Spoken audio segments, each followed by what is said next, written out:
Welcome back to Between the Silos, where we talk about sales and marketing alignment and why so many companies struggle with it. Today, I'm joined by Zane DeZeeuw, one of our senior account managers here at Vi. He earned a master's degree in creative writing to learn how to tell his stories, but now his passion is telling stories about businesses through marketing. His marketing background has taken him everywhere, from marketing for wholesale plants, architectural firms, universities, and trade schools, and now specializing in B2B businesses here at Vibe, where he is vying for client success by managing budgets, timelines, and strategies that drive exceptional results. Outside of work, Zane loves to find new places to hike, travel to new countries, give unwarranted landscaping advice to anyone who mentions plants to him, discover his next book to read, and is trying to write the next great American novel. Wow, Zane. You said way too many nice things about me, but thank you so much for having me here today. Yeah, thanks for joining. I can't wait to dive in. So our topic today is on account-based marketing, which seems to be all the buzz. So at its core, the concept makes perfect sense. Instead of casting a wide net, you identify your ideal accounts and create highly targeted campaigns to win them over. The challenge, we often see this, is that ABM requires a level of coordination between sales and marketing that most organizations just haven't figured out yet. But when it works, when all the pieces come together, ABM can completely transform how your business wins. So I would love to hear from you. I know you've got some clients that are running really successful ABM campaigns. So I'm hoping you can walk us through a specific campaign that really demonstrates why this approach works when done right. And maybe if you have any examples of what hasn't worked. Yeah, absolutely. We had a really nice win with an ABM campaign this year for a client. So the challenge that this client was facing was they had a lot of accounts that just hadn't quite tipped over yet. They've been trying to get them for years. And in particular, there's one account that they're really trying to get. It's a major food processing company that had been unhappy with their current partner, but was resistant to working with our client due to a negative technician experience from about 12 years prior. So the solution was an ABM campaign. This campaign had targeted and personalized outreach to key stakeholders and was able to nudge open the door and let our client's sales team member schedule an in-person meeting with that food processing company, where he was able to hear out their concerns, give honest insight into how our client could right past wrongs and help out with current issues, and create an actionable plan to earn back their trust in their business.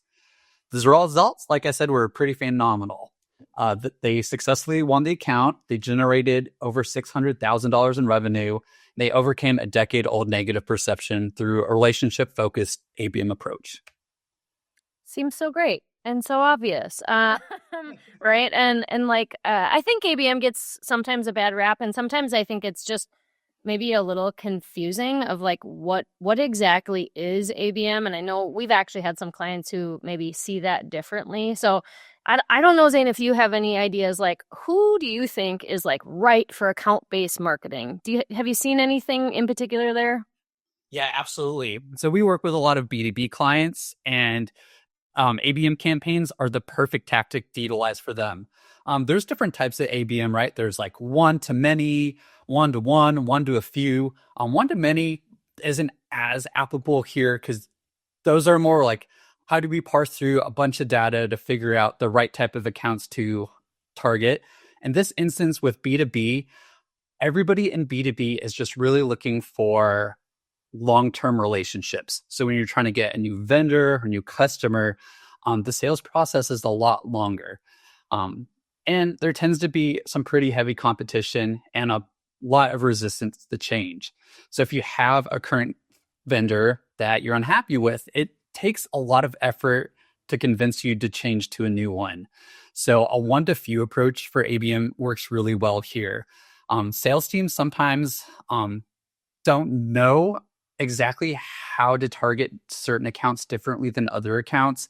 So that's where ABM really comes in. Instead of being like, hey, have the same conversation with all of the clients that you're trying to get, ABM in this instance is like, okay, like what are some key, maybe 5 to 10 accounts you really want to focus on that were maybe really close to closing the deal, but for whatever reason just hasn't closed. And let's sit down between sales and marketing, figure out what is going on with these accounts, what are the commonalities, and what is like one unified CTA that we can enable the sales team to try to accomplish to try to get that much closer to these accounts. And so for these like kind of ABM campaigns, it really is a coordination between marketing and sale that first identifies just like 5 to 10. It could even be as few as 2 accounts. And then figure out like what's a trackable series of tasks that we can have the sales team do. How do we track that as it goes on? And how can we iterate based on how this goes? Love that. So you kind of touched on a few things for my next set of questions, but I'm curious from your standpoint, like if it works that well and that we've seen like the legit results of it, why is it so hard? And I think you've listed a few. And so to add to that, like before I'd like you to think about why else, I think you hit on something earlier, which was like the long time for results. We often see clients that this would be perfect for. However, they are sort of torn between like casting a wide net to fill, the top of the funnel, if you will, of like getting your brand out there, and sort of the maybe riskier or longer term play that could result in bigger revenue eventually is that very like 1-to-1 or 1 to a few where you're going after like the big whales of that. And so do you agree? Like, do you see that where it's like companies can sometimes be torn on like, do we want to go wide or narrow with ABM? Yeah, absolutely. Customers, like our customers in particular, when they're thinking about marketing, they're like, oh, like what's the one tactic that's just going to work for it all? And that never works, Jen. And you know that. And I know that. And so it's hard to convince them that, right? You hit on a good point. They're really worried about their brand perception. And so they focus a lot of efforts on like, what are the messages we're putting out on blogs and newsletters, and what kind of video assets are we doing? And does their logo look nice? And do their brand elements look nice? And that's good, right? Like we need to fill the top of the funnel. And then as we move down a little bit farther into mid funnel, that's when you're starting to identify, okay, like of customers that we currently have, like what data points do they have that align with data points that we're seeing in people that are like MQLs, and then that's how we can silo those out. And then maybe we send the newsletters to those or do some retargeting campaigns and move them farther down the funnel. But once we get to the lowest part of the funnel, I feel like that's where clients really struggle. Because they're just trying to deploy just regular marketing tactics to them. They're like, oh, like our marketing got them here. So like, let's just continue to do that. But that's where ABM really comes in. But to your point, Jen, it is hard to get them to come on board to that. And I think the biggest reason is because it really encroaches on the sales team. Sales teams and marketing sometimes fight a little bit, right? We're like, we sent you all these leads, work them. And they're like, don't tell us how to do our job. And why did you send us some good leads and some bad leads? Like, stop sending us bad leads. So this is the point where we're like, hey, like of all the leads that we've sent you or all the customers in your industry that you've been trying to get for the last couple years, like they're low hanging fruit. They're just sitting in those funnel. Let's create a really targeted campaign where you guys call them. We have email follow-ups. We can track this to then seal the deal and then turn them into a customer. So true. I think there is that lack of alignment or the fighting or the credit seeking, whatever you want to call it, I think is what makes ABM campaigns so very difficult. The other side of that I sometimes see is like just getting the list itself. Like, Who are we targeting? Who are those like, the very prime ones and the influencers around that? That exercise in itself can be very, very challenging if companies don't have that like sort of dialed in. Do you agree? Yeah, absolutely. You can almost trick sales team into giving you that list if you're just like, hey, nice to meet you. Curious what's going on with sales. Like, who are the big customers you want to get that you haven't gotten? And they'll just list it right off. But as soon as you're like, give me an ABM list, sometimes they just freeze and panic. That's a really good point. Is like how you phrase it to them can sort of change that. What else do you see in terms of like why it's so difficult to launch ABM campaigns? Yeah, it's just, I think companies still don't totally understand that like marketing just doesn't end at marketing. Like you have to market in the sales process. You have to market once your customer is a customer to keep your customer. Like marketing is, HubSpot talks about the flywheel. We talk about that a lot here at Buy, but like you have to market to people that you want to get, and you have to market during the sales process when they're thinking about choosing you, and you have to market when they are that customer. And so ABM is not marketing coming into sales and being like, hey, we're taking over. Like, we know how to do this better. It's just like, hey, like, here's a different way of talking and having different conversations to these people that might work.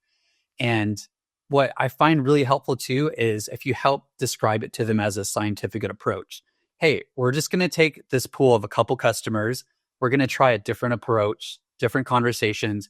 We're going to document it in an Excel spreadsheet or wherever, and we're going to see how those conversations go. And then because B2B is slow sales, we'll look in a year like, hey, like, did any of these ever become customers? If they did, we're like, okay, like, was it because of how we talked to them differently during this ABM campaign? And if it was, we're like, cool, that's a really cool insight that we learned. Let's try that again. If we didn't get any customers out of that, then we're like, whoa, we know what not to do for the next ABM campaign. And I think sales teams also get worried that it's going to be a lot of work on their end. It's not. Marketers, our whole goal and task is, what is the message? What's the CTA that we want out of this? I think sales teams get overwhelmed. They're like, well, we're having so many different conversations with these accounts that we're trying to get. ABM, at least how we're doing it for a lot of our customers right now, is like, okay, like, let's not be like, become my, choose us. That's not the goal for these ABMs. In these instances, it's, hey, I just want to have an in-person meeting.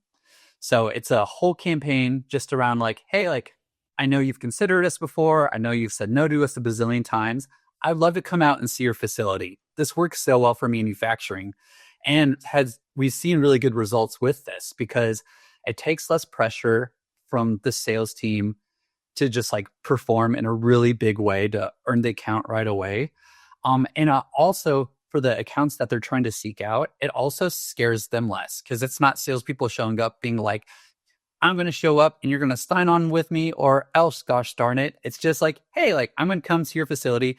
Let me take you out to dinner. Let me bring you some cookies or a bundt cake. And let's just have a nice conversation. And then those opportunities are where all the magic happens. That's when sales is able to like just show that they're real people, kind of take their sales hat off and just talk from a human to human perspective, and just really start earning those customers' trust. So love it. Break it down for me. I'm going to put you on the spot here for a minute. So the specifics of this one ABM campaign, like, what does that mean? I think it looks different for everyone, and, it can be varied depending on industry and who you're going after. But like at its highest level, how do you do that? Like starting with building the industry and the list and the messaging. And then, like, what is the cadence you took this particular client through to land that huge deal that they got? Yeah, absolutely. So going into this ABM campaign, we knew that the unified CTA that we wanted to be was like, can we get the sales team to do an in-person meeting with the prospects that they're looking at?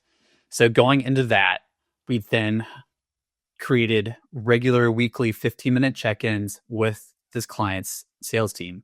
On the first couple ones, we did those tricky questions I was telling you about before, just like, hey, what accounts have you been really wanting to get? Why haven't you gotten them?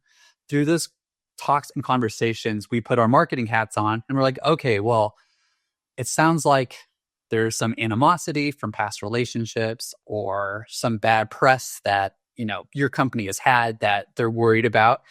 It sounds like they're just truly don't know who you guys are, and haven't seen the human side of you. So once we kind of knew that was going to be the tactic, we met internally as a marketing department and created a spreadsheet, just something simple in Google Sheets.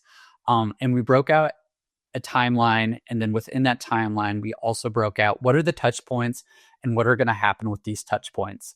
So with the 5 to 10 accounts that they had told us, we researched the company profiles And then we identified, who do we know at those companies? Who has this company talked to before and has a relationship with? Or do they not have anybody that they've really talked to before? And so got all their contact information and whatnot.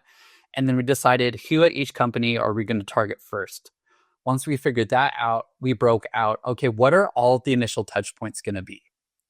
We knew that we wanted our first touch point to be just a phone call. So our client was just going to have the sales team call all these customers and be like, hey, I work for this company. I'm really interested in potentially doing business with you, but I don't want to do business. This isn't the point of this call. I just would really like to stop by, treat you to dinner, bring you some cookies or dessert, and just have a conversation. Like, it's not a full thing. I don't want to throw anything scary at you. Hey, let's just meet up. So we created a tentative call script for the sales team.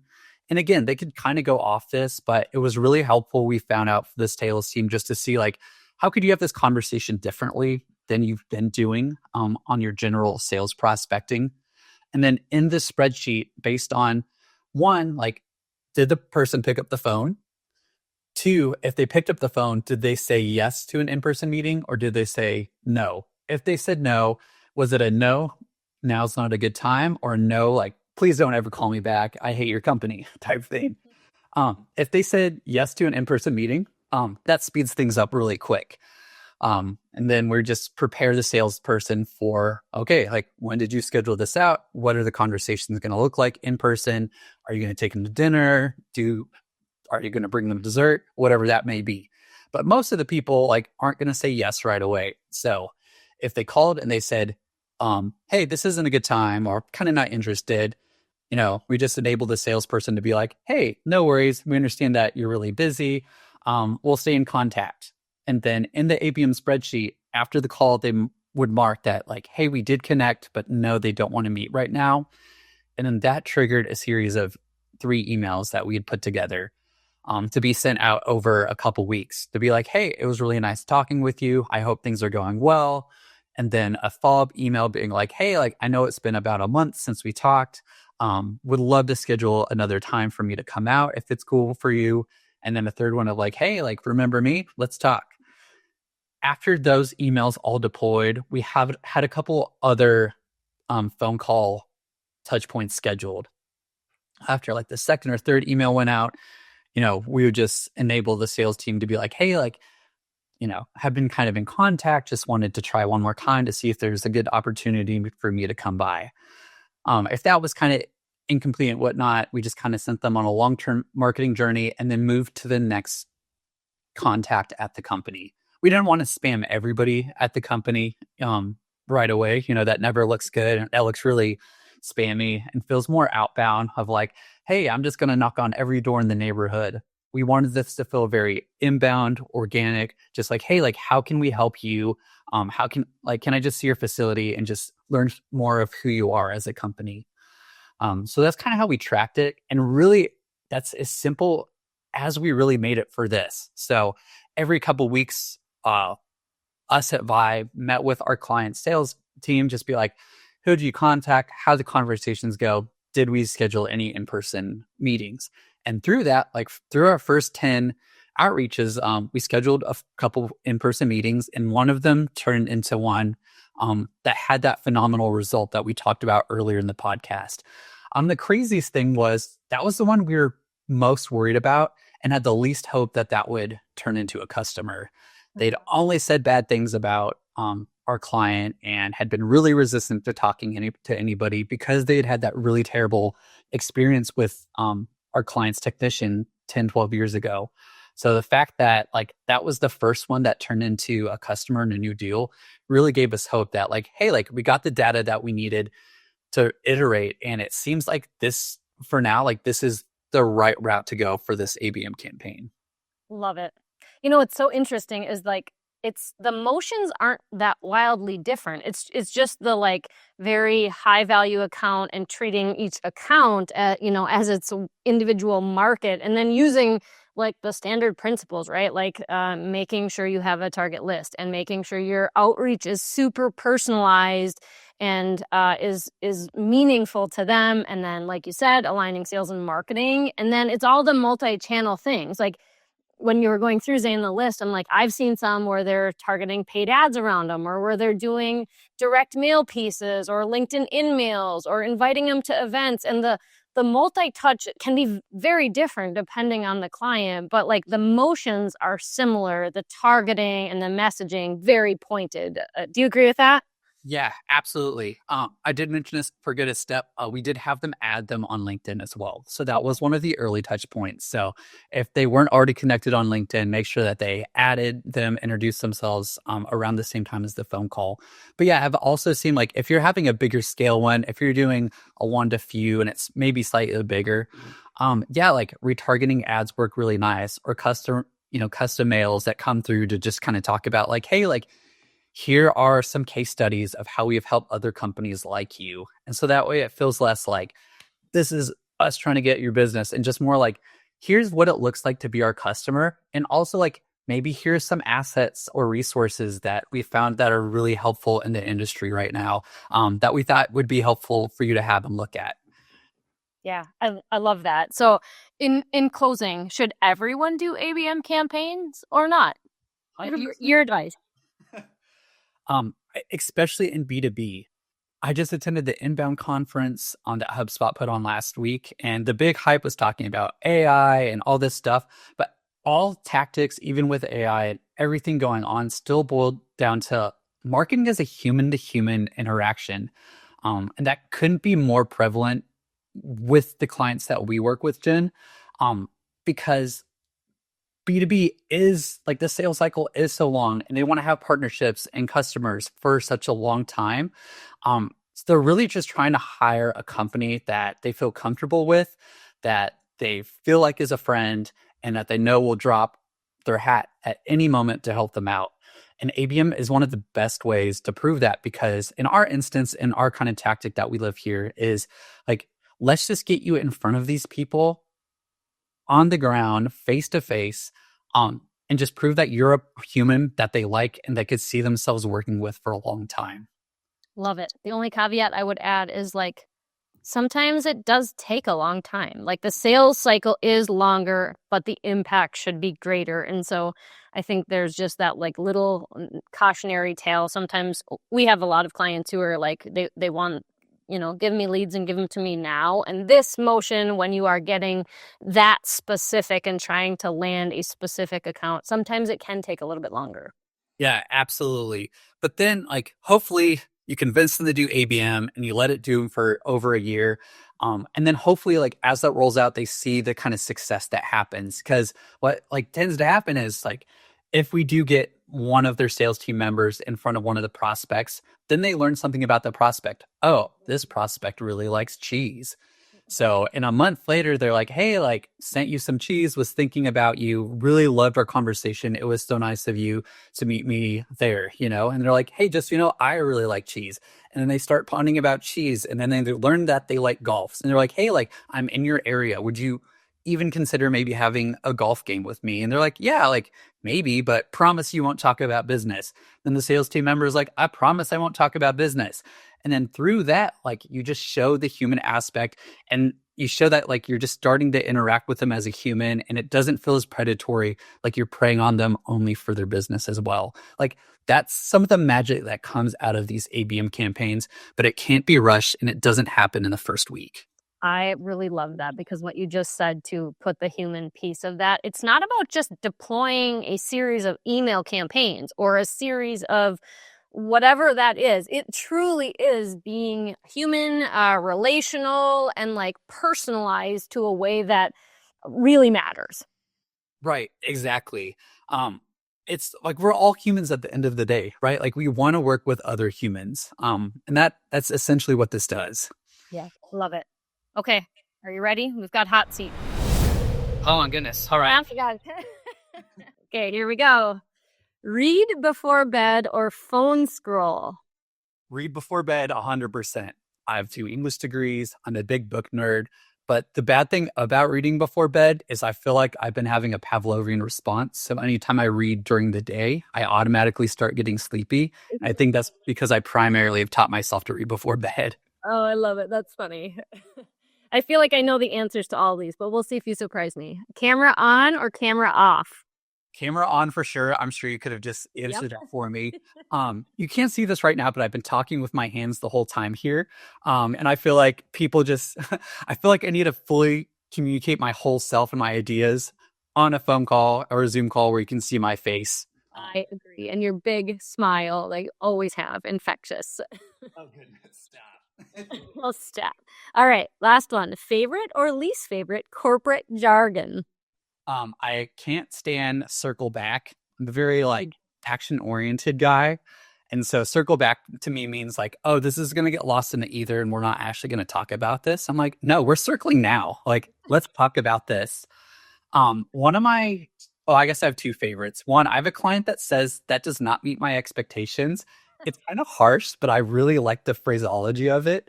It makes me chuckle for whatever reason.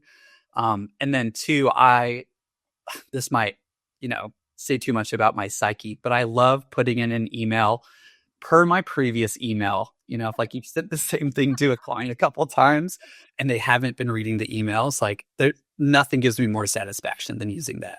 And the nice part is that you're so kind that, I think every email you send comes across kindly. Mine would not come across so kind, I think, if I said that. Oh, I've definitely used AI a couple times to be like, this is what I really want to say to the client. It would probably get me fired. How could I say it in a nicer way? I have also done that. I used a lot of AI, polish my emails into something that is just a little bit more refined. Yeah. Hey, there's no harm in that. Right?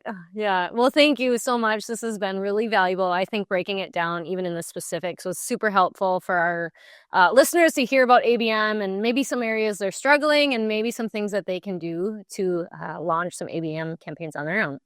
Yeah, absolutely. And if anybody has questions about ABM, give us a call. Yeah, right? There's the sales pitch. Thank you, Zane. I appreciate your time. All right. Thanks, Jen. And for all the listeners out there, make sure to hit the subscribe button so you always know when a new episode lands. Until then, don't forget, the best things to happen to your team will always happen between the silos.